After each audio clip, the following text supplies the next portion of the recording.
Good morning, welcome to another episode of Mobilitas Golf Morning Mobility. Be sure to tune in every morning for exercises, drills, stretches, techniques, and information on golf mobility and how you can play your best golf from the inside out.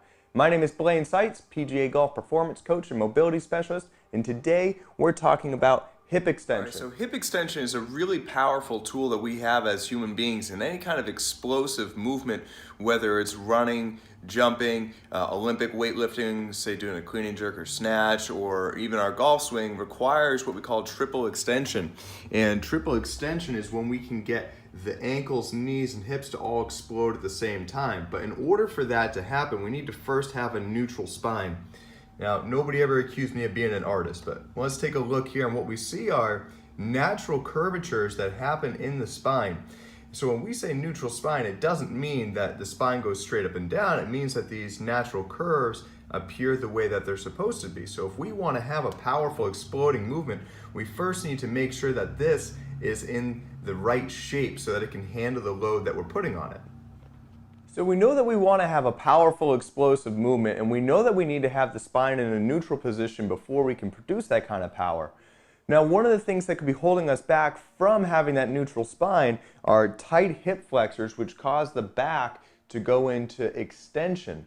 So first we have to loosen these hip flexors, regain a neutral spine while stabilizing through the butt and the core. And this is one of my favorite exercises to do all that at the same time. And this is a split squat with our front foot elevated. So I'm going to take something like a chair or a box or a bench. I'm going to elevate my front foot. I'm going to keep my chest upright, my butt squeezed, my back toes are engaged in the floor, and as I drop forward, I get a stretch of my hip flexors while working my butt and my core at the same time. So when we're performing this exercise, what we're doing is we're exploiting a biological response our body has known as reciprocal inhibition. And reciprocal inhibition is essentially when one muscle group is working, the opposite muscle group turns off, which is why we can do something like a bicep curl, because our bicep contracts while our tricep relaxes.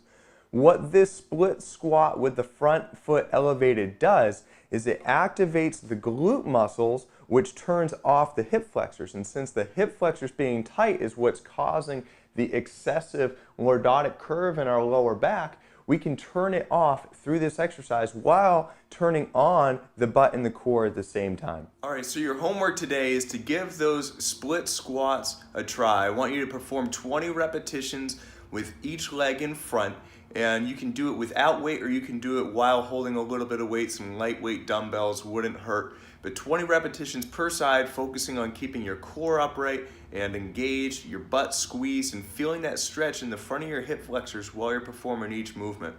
Let me know how it goes. Tag me at Mobilitas Golf, hashtag move better, play better, and tune in again tomorrow morning for another episode of Morning Mobility. Now get out and play.